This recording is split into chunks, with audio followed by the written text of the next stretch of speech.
Merry Christmas! It's me, Santa Claus, and we're reading our book, A Miracle on 34th Street. We're getting close. Today we're going to read chapter 17, and there's only chapter 18, and the book will be over. I'm a little sad when books are over, but you can always read them again. That's the best part about books. Carry them around with you.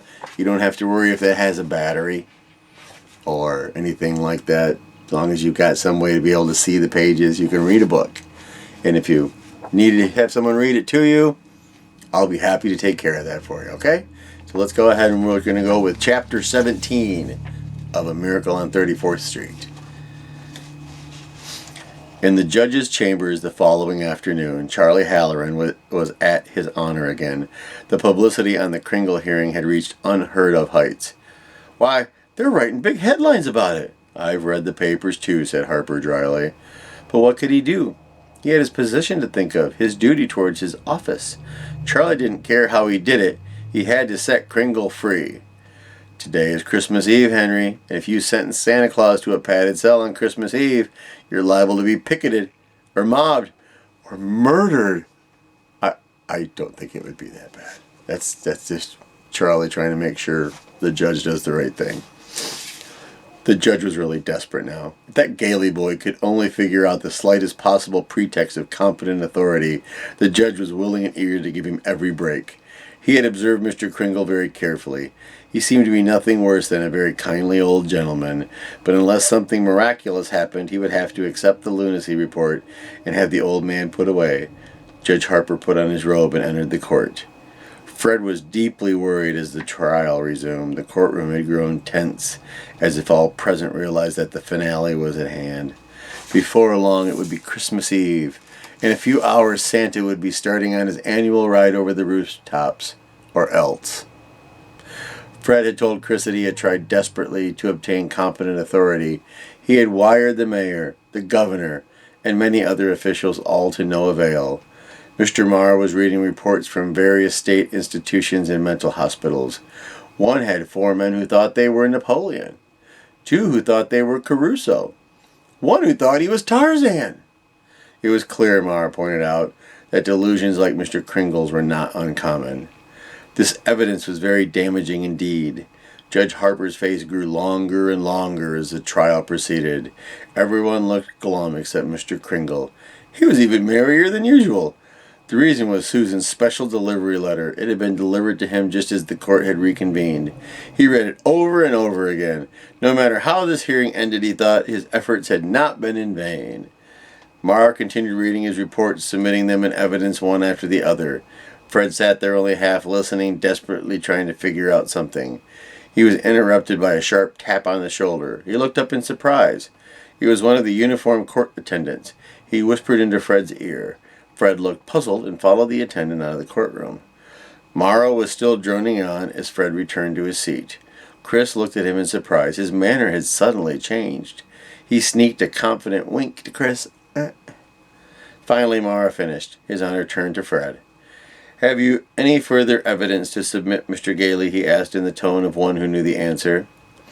"I have, Your Honor," said Fred, rising. He held a World Almanac in his hand. "It concerns the Post Office Department, an official agency of the United States government. The Post Office Department was created July 26, 1776, by the Second Continental Congress. The first Postmaster General was Benjamin Franklin. At the present time, the Post Office Department represents one of the largest businesses in the world. Last year, it did a gross business of," it's a big number, so bear with me, children, $1,112,877,174.48. In the last quarter alone, it made a net profit of $51,102,579.64. Mr. Marr's patience was wearing thin. "It is indeed gratifying to know that the Post Office Department is doing so nicely," he said, "but it hardly has any bearing on this case." "It has a great deal of bearing, Your Honor," said Fred, "if I may be allowed to proceed." "By all means," said Judge Harper, grasping at any straw. The figures I have quoted, said Fred, indicate an efficiently run organization. Moreover, it has been an official branch of the federal government since 22 days after the Declaration of Independence. All jobs are under civil service. Promotions are strictly on merit. Furthermore, U.S. postal laws and regulations make it a prison offense to deliver mail to the wrong party. He listed a number of safeguards and forms used by the department to assure the correct and efficient delivery of the mail. Mr. Mara now rose to protest. This hearing had dragged on long enough. Your Honor, he said, the state of New York is second to none in its admiration of the Post Office Department. We are ready to concede that it's a most authoritative and efficient organization. For the record, Fred asked. Yes, for the record, said Mara irritably. Anything to get on with this hearing. Then Fred wished to introduce 3 pieces of evidence. From the almanac he took 3 letters and handed them to the judge. Mark them exhibits A, B, and C, he told the clerk. The letters were addressed to Santa Claus, USA, in a childish handwriting. These letters, said Fred, have just now been delivered to Mr. Kringle here in this building by the Post Office Department. I submit, Your Honor, that this is positive proof that a competent federal authority recognizes Mr. Kringle to be the one and only Santa Claus. The judge took the letters and glanced at them. He was very much impressed. Mr. Mara was not. 3 letters, he said, are hardly positive proof. I understand the post office receives thousands of such letters every year. I have further exhibits, Fred informed His Honor, but I hesitate to produce them. Judge Harper was impatient. The boy had something here. Just bring them in, young man. Put them right here on the bench. Yes, we'd all like to see them, I'm sure, added Mara. His voice was rich with sarcasm. But, Your Honor, Fred began again. I said put them right here, ordered the judge. Very well, Your Honor, said Fred, and nodded towards the door. A long line of attendants came in, wheeling hand trucks loaded with bags of mail. One by one, they brought them forward inside the railing and dumped them before the judge's bench. The courtroom watched the pile grow until the judge's bench was almost overwhelmed by an avalanche of letters. Your Honor, said Fred, every one of these is simply addressed Santa Claus. His Honor looked up from the pile and banged his gavel. The United States of America believes this man is Santa Claus. This court will not dispute it. Case dismissed. Chris stood up. He was smiling happily, but there were also tears in his eyes. Suddenly he grabbed his hat and coat and dashed up to the bench. Oh, here, you want to see the judge? He's covered in letters. Look at him. That's a lot of letters. You imagine how many letters that is? Thousands and thousands. Thank you, Your Honor, he said, his voice choked with emotion, and a Merry Christmas to you. Judge Harper was beaming broadly. A Merry Christmas to you, Mr. Kringle, he said, extending his hand. His Honor cast a quick glance out at Charlie Halloran. Charlie was chewing away at his cigar contentedly. He gave the judge a happy wink. Everybody's winking at us. I can wink. Can you wink? You can use the other eye if you can only wink on one eye. I can do both. It's because I'm Santa Claus. Lots of people can wink with both. You gotta lean into it, right? And then wiggle your nose. Like that. In the wild excitement which followed, Fred was surrounded by admirers, photographs, slapped on the back and congratulated. But he could not find Chris anywhere. The reporters wanted the old man too. They wanted pictures of the one and only, the authentic Santa Claus himself. But Mr. Kringle had disappeared. Well, said one of the reporters, it's 5 p.m. on Christmas Eve. The old boy couldn't be hanging around here. I'll bet he's hitching up his reindeer now.